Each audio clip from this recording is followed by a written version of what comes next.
guys! Welcome back again to my channel at kung bago ka pa lang dito ay subscribe mo na yan at pindutin mo na din yung notification bell para lagi kang maging updated sa mga next uploads ko.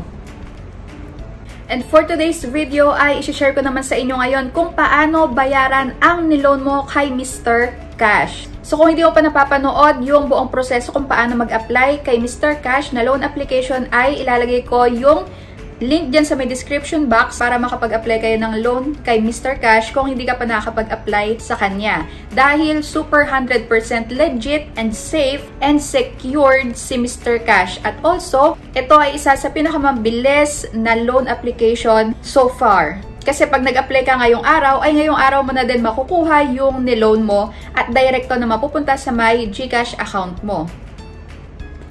So kung malapit ka nang magbayad kay Mr. Cash, ay panoorin mo to hanggang sa dulo para malaman mo kung paano makapagbayad dito kay Mr. Cash gamit ang GCash o iba pang mga offline payments. So napakadali lang ng proseso ng pagbabayad nila at ang bilis pa.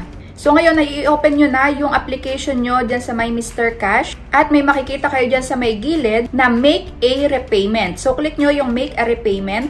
So may nakalagay dyan na note, please make all the payments in the payment channels listed in our application only. So dito lang kayo dapat magbayad ng inyong loan. So meron ditong pamimilian na e-wallets, pwedeng sa GCash, isa sa pinakamadali, or Paymaya. Meron ding offline repayment na sa 7-Eleven, M. Luwilier, EasyPay, at sa other bank naman, merong BDO, BPI, PNB, at iba pa. So ito, pag kinlik nyo yung e-wallets, meron ditong lalabas na channel 1 saka channel 2. So yan, dito sa may channel 1, ito ay GCash. Ngayon, ito na yung mga details kung saan dun nyo ilalagay sa may GCash application nyo mamaya pag magbabayad na kayo. So for example dito, ito yung ginamit ko sa pagbabayad ko sa may Mr. Cash, yung GCash account ko. So ayan, meron na dito nakalagay na reference number. Ito yung ilalagay nyo mamaya. At nakalagay dito yung biller name, yung amount, saka account name. So ito yung step by step sa may GCash. First, open nyo na yung GCash account nyo. I-click nyo yung bills. After nun, i-click nyo yung loans. At hanapin nyo ngayon yung Dragon Loans. Yan. So, hanapin nyo yan sa may GCash, yung Dragon Loans. At after nyan ay lalabas na to. Kailangan nyo na ngayon ditong ilagay yung ibinigay dito sa may channel 1 na mga details. So, make sure na tama ang reference number nyo. So, i-check nyo ng maigi. Dahil naghahanap din ng proof of payment si Mr. Cash sa may pagbabayad nyo. So, ngayon ay ilagay nyo na yung reference number nyo, contact number, saka email. So, may nakalagay dito optional pero mas okay na ilagay nyo yung email nyo dahil may magsasend din doon na confirmation na katunayan na nabayaran nyo na si Mr. Cash gamit yung Dragon Loans. So, click nyo lang yung next and click confirm na. So, ayan, dito nakalagay ay payment received na at i-screenshot nyo para pwedeng ito yung ilagay nyo or i-upload nyo na proof of payment doon sa may application ni Mr. Cash. So, ayun, ganun lang kadali yung sa pagbabayad sa may GCash. So, may magsasend din sa inyo through SMS. Pwedeng i-screenshot nyo din yon katunayan. At, ayun, depende sa inyo kung ano yung gusto nyo i-send na proof of payment kay Mr. Cash. Dito naman sa may channel 2 ay GCash pa din, pero iba na yung reference number.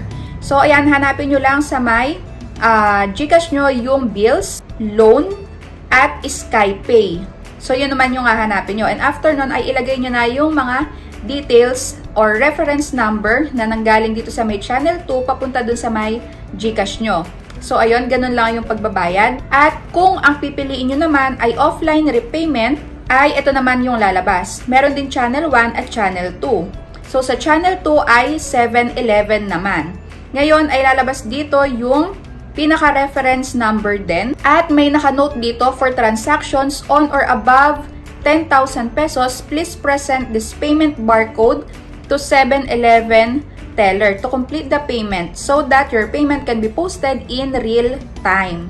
At may makikita kayo dito ang pinaka-barcode. So, ipapakita nyo yan pagka yung loan nyo ay 10,000 mahigit.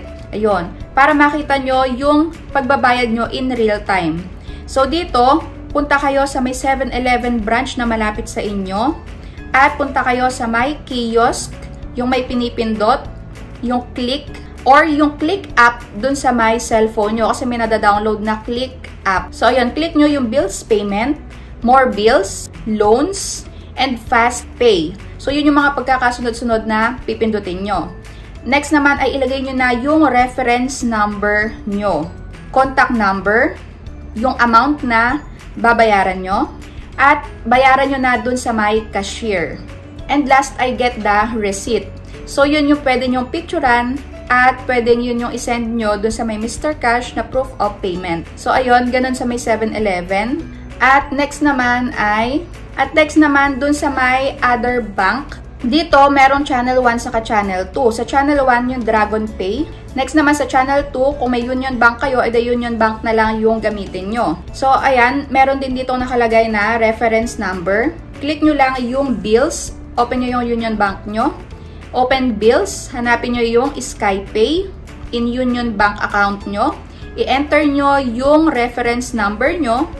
And then, Union Bank will send you the bills payment details by SMS. So, ayun, magsasend sa inyo yung Union Bank pagka nabayaran nyo na. So, ayun, ganun lang kadali, ganun lang kasimple yung pagbabayad. Basta huwag nyo lang kalimutan na mag-take ng screenshot as proof of payment. Kasi ay naghahanap din si Mr. Cash ng ganon pagka magbabayad na kayo. So, ayun, sana yung na-share ako sa inyo about dito kay Mr. Cash at super legit niya and fast loan application approval. So, ayan, mataas din ang rate nila for approval at mas tataas din ang iyong credit limit basta ikaw ay good payer. So, ayun lang. Thank you for watching.